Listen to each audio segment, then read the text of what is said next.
Hey, parle-moi de toi. T'as travaillé pour... T'as été sur le show de Marteau? Ouais, j'ai commencé à Radio Pirate au début. J'y écrivais. Ça a commencé vraiment parce que j'allais à ces soirées. Puis à un moment donné, il m'a dit tu Ça, bois, c'est ces soirées, genre tirer du nain? Ouais, exactement. Lancer des nains, se brocher des posters sur le chest. Des affaires de même. Bourbonnais, ouais. Ouais, c'est ça. On a commencé de même, j'y allais, puis il était comme, hey, t'es le fun, tu bois pas mal, tu sais. Fait que, on est devenus bien chumés, puis à un moment donné, il m'a dit, t'as une grande gueule, mon gars, ça te tente-tu d'essayer ça? Je fais, OK. Puis je me suis ramassé là, j'ai écrit des chroniques, tranquillement, pas vite, à Radio Pirate. Au début, c'était au téléphone, à un moment donné, ben, j'étais rendu sur place. Puis après, quand lui a switché à Énergie, ben là, à un moment donné, il y a un des gars qui est parti, il m'a dit, hey, ça te tente-tu d'essayer Énergie? Là, j'étais tabarnouche, pas de cours, rien dans ça, mais tu sais. Je vais y aller. Ça devait être malade, ça. Ouais, pour vrai, une belle opportunité. Ouais, puis tu sais, je scriptais, tu sais, mettons, là, c'est un gros mot pour faire, tu sais, j'écrivais, mettons, tu sais, des quiz, les jeux, je m'occupais du 6-12-12, des textos. Tu sais, je faisais tout ça, puis tu sais, c'était les festivals du shooter, puis tout, là. Ah non, il y en a eu des solides, là, tu sais. Ah ouais? Ah ouais, hey, Marteau Savir, là. Il fait pas semblant, là, Savir pour vrai, puis tu sais, quand on était allé aux Oliviers, là, on clashait, tu sais, c'est sûr que ça faisait, je pense, 12 ans qu'il n'y avait pas une émission de Québec qui était en nomination. Marteau s'était habillé genre comme un Evil Cannibal avec une cape blanche pis tout, mon gars. C'est ça qu'il faut. C'est ça le spirit d'un Olivier. On allait là pour s'amuser. Moi, j'avais trouvé ça tellement génial quand que Martin Petit est arrivé habillé en Jedi un année. Ouais, puis voyons. Joe Corm avec son l'humoriste du futur, le visionnaire. C'était bon aussi. Mais nous autres, c'était au party. Après, il y avait un gâteau en statuette d'Olivier, tu sais. Puis là, tu sais, tout le monde est comme genre, tout le monde coupait les pieds. Tu sais, nous autres, t'es là, hey, on y coupe la tête. Hey, le monde, on trouvait ça moyen. Là, Marteau, il a planté le couteau, mon gars, dans la tête, puis il a arraché un œil. Là, tout le monde est comme, les gars de Québec sont dans ouais, place. Exactement. Ça passait moyen, on dirait. Il était comme genre, ils sont un peu bizarres. Comment ça que ça l'a arrêté? Là, qu'est-ce qu'il fait maintenant? Là, je pense qu'il fait des fins de semaine Énergie, puis je sais qu'il fait beaucoup de festivals country, tout ça, mais il est encore Énergie. Mais il fait tout ça de chez eux. Ouais, il fait tout de chez eux. Ouais. Mais nous autres, on faisait 2 studios. On était au studio de Jeff Fillion à Radio Pirate. On faisait le 4h11. Tantôt, Faf en parlait. On faisait le 4h11, que là, on placotait, puis c'était bien libre. Après ça, on repartait en char, on s'en allait Énergie, puis là, on faisait le retour à la maison de 6 à 7. Ah, ouais. Ouais. Fait que là, c'était une belle expérience au bout. J'ai eu bien du fun avec eux autres. Tout ça, malgré que, tu sais, j'avais aucune formation, tout ça. Là, fait que je me suis bien amusé. Non, on a eu bien. Puis, toutes les soirées qui venaient avec ça, là, c'est ça. Ça doit être cool, ces installations à Jeff, hein. Lui, ça a été un des premiers à se faire des studios. Super beau studio. Puis, tu sais, il y a tout. Je pense qu'il fait des applications. Fait qu'il y a vraiment comme un petit bureau avec tous ces gars qui travaillent pour lui, qui montent des applications web, puis tout ça, là, juste avant le studio de Radio Pirate. Là. OK. Fait que, il est super professionnel. Puis, malgré tout ce qu'on entend. Là. C'est-tu chez eux ou il loue il loue dans un gros building. Là, une belle building commerciale. Là, un bureau. Là, à côté, t'as des jardins. Là, il est juste sur son Radio Pirate. Hein? Je pense que oui. Moi, je l'ai-tu pogné l'autre fois? On dirait que ça fait un petit bout que j'ai pas suivi. Là, fait que je suis pas sûr à 100%. Ouais, je pense qu'il rentre juste sur son. Ouais, peut-être. En même temps, ça lui donne plus de liberté. Là, mais tu sais, moi, j'étais comme bien content de pas être là pendant la pandémie. Là, lui, il était parti sur d'autres choses. Là, j'étais content d'être loin de ça. Là. Ben, c'est pour ça que. Tu sais, parce que je veux l'inviter. Tu sais, c'est un gars qui doit avoir tellement de choses à dire sur la radio. Puis j'aimerais ça l'avoir, tu sais, mais là, tu sais, on s'est un petit peu pogné, mais je sais pas qu'est-ce qui... moi, je pense qu'il est capable de passer à... C'est pas un gars rancunier. Si on parle pas de pandémie, c'est juste faut pas parler de pandémie, exact. Parce que puis de toute façon, Chris, je suis pas un scientifique, puis lui non plus, fait qu'on s'ostinerait sur des affaires. T'es pas un scientifique, hein? Ouais, non. ouais. J'ai oublié quelques cours, admettons, pour avoir ce diplôme-là. C'est pas ça le laboratoire, là-bas? non, ça, il fait de la merde. Mais ouais, j'aimerais ça l'avoir, tu sais, juste pour parler de la radio de Québec, puis c'est vraiment unique, la radio de Québec. C'est une bulle fermée, puis on comprend pas pourquoi que c'est unique de même. Tu sais, comment ça que... c'est vraiment un monde différent. Ouais. Tu sais, Montréal a son stardom à la télé, à la radio, mais Québec, c'est tout concentré dans la radio, puis c'est vraiment intense, ce Ah ouais, Jeff, je veux dire, c'est...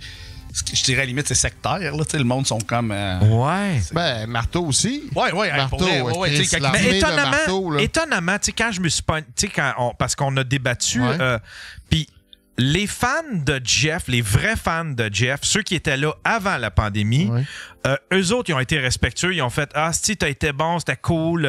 Chris, c'était le fun de débattre avec Jeff et tout ça. » Mais les nouveaux fans, ceux qui ont fait comme « Ah, Jeff Fillion est contre le masque. Ah, Jeff Fillion, il chiale contre le go concernant la pandémie. » Tu sais, il s'est fait plein de nouveaux fans.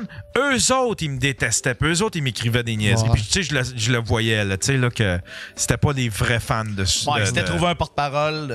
C'est ça. Ouais, ils s'étaient trouvé un leader qui disait ce qui... Mais puis il était pas prêt à entendre rien d'autre que ce que Jeff Exactement. disait. Mais là, c'est fini. Je sais pas si... Il fait moins de gros scandales, là, le gars. Il est tranquille, là. Ouais. Ben, il écrit des affaires, des fois, ça passe dans la clique du plateau. Il écrit des affaires, il se pogne avec du monde sur Twitter. Mais c'est une crise de place. Mais tu sais, je veux dire, moi, je suis allé peut-être, mettons, je pense qu'il nous a invités au Super Bowl, moi et Marteau. Fait que tu sais, je veux dire, ça m'a tout à fait fasciné de voir comment, tu sais, c'est un bon père de famille, gentil, aimable, tout ça, tu sais, puis le personnage qui est tellement gros. Ouais, c'est ça que j'aimerais. Mais c'est un gars bien gentil, un homme d'affaires sérieux. Invite-le, Yann. Ouais, ça deviendrait un bon show. La seule entrevue que j'ai vue, admettons, qui était pas... Tu sais, on a vu, il est passé à Infoman, évidemment, ils l'ont fait passer pour un cocombe. À Tout le monde en parle, ben, ils l'ont fait passer un petit peu pour un cocombe. J'aimerais ça, tu sais, ici, il serait pas en terrain hostile. Tu sais, je veux juste parler de radio. Pas de pandémie, tu sais, si tu veux brosser sa carrière, faut t'aborder un peu les scandales qu'il a traversés, mais, tu sais... Demanderai à Rosalie, elle doit l'avoir dans ses DM. Tu sais, moi, je me souviens, il était supposé de sortir une émission, Jeff... il allait avoir une émission sur lui, puis même avec la femme à marteau, il allait avoir une petite émission, genre plus petite émission féminine, tout ça. J'étais supposé de participer, puis c'est le dimanche de Tout le monde en parle qui s'est pogné avec le dragon, là. J'étais allé faire les auditions, et, j'avais zéro expérience. Puis il avait dit... Parce que je me souviens, le dragon, il blâmait... Twitch le suicide, là. Pour le suicide de son fils. C'est genre, ils ont tous les outils pour détecter la porn, tout ça, mais ils n'ont pas détecté mon fils qui veut se tirer une balle. Ben... Puis Jeff, il avait un petit peu raison. C'est comme, Chris, pas à responsabilité de... Tu sais, mais pas à responsabilité... C'est peut-être la maçon qui l'a apporté, là. Ouais, avec les... Tu sais, il mettait, tu sais, le emoji avec les lunettes, puis avec du tape, là, tu sais. Ou avec les longues dents, là, tu sais, c'était un emoji un peu baveux. C'est ça, je pense que c'est ça qui a allumé, boum. Ah oui, c'est ça, Alain, il l'a, l'emoji. Quelque chose du genre. Il l'a dans le chatroom, l'emoji, les lunettes, puis la moustache. Ah, mais c'était un run-marée, là, tu sais, tout ce qui était belle, tous les projets, puis tu sais, je veux dire, on n'était même pas associés avec, là, c'était vraiment une émission, tu sais, chronique féminine, tout ça, puis toute la gang, tout le monde qui était proche, ils ont dit, on oubliait ça. Puis Chris, mais lui, il se réfugiait. Puis le pays, c'était... Je parle pas de Jeff, là, je parle du dragon. Comment il s'appelait, lui? C'est lequel? Avec c'est Monsieur Taxi, là? Théo Taxi, là. Je me souviens plus. Il y a quelqu'un qui va nous l'écrire dans le chatroom, mais c'était littéralement une merde. Lui, là, il regardait... Il a siphonné de l'argent. Alexandre Taillefer. Alexandre Taillefer, c'est ça. Lui, là, il regardait... Non, mais lui, il regardait des projets qui se faisaient aux États-Unis, puis il disait... Là, il voulait compétitionner contre ça au Québec. Puis là, tout le monde disait, ben ça marchera pas ton affaire. Mais là, il faisait pareil. Puis après ça, il têtait l'argent du gouvernement parce que ça marchait pas, ses affaires. C'était un hostie de quêteux professionnel. Puis là-dessus, là, je donnais raison à Jeff Fillion. Il était tout le temps en train de quêter. Puis c'était, tu sais, l'hostie de... C'était quoi l'affaire là, en début de pandémie qui ont ouvert là, le panier bleu? Ouais, le panier bleu. Ça, c'était lui, ça. Exact. On a-tu calissé des hosties de millions là-dedans? Dans l'hostie de panier.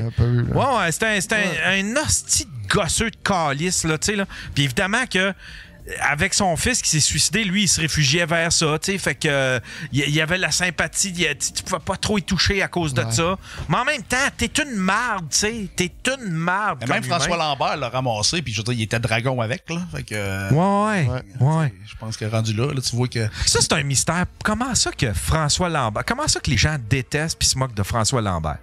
J'ai jamais compris ça. Le gars, il est sweet. Ben parce qu'il y a de l'argent. Il fait sa petite business. On est au Québec, il fait de l'argent. Il est beau bonhomme pour son âge. Il réussit dans un domaine. Souvent, il aime ça aller donner son opinion. Fait que c'est ça, là, le monde. Ouais. Puis il joue la game. Je pense qu'au début, il la comprenait peut-être pas. Mais à cette heure, il la connaît la game, là, puis il l'utilise, là, tu sais. Ouais. Et toutes ces affaires, ça marche bien sur le web à cette heure. Ben oui. C'est ça, il a réussi à... Parce que, tu sais, je pense... En tout cas, mais il me semble que le monde laissait avant. Mais tu sais, il y avait eu l'affaire d'épicerie. Tu sais, il disait oui, pour 75$, t'es capable de te faire une épicerie, mais il faut qu'elle soit judicieuse. Puis tu sais, lui, c'est un gars qui se nourrit bien. Tu sais, puis tu sais, il fait des choix.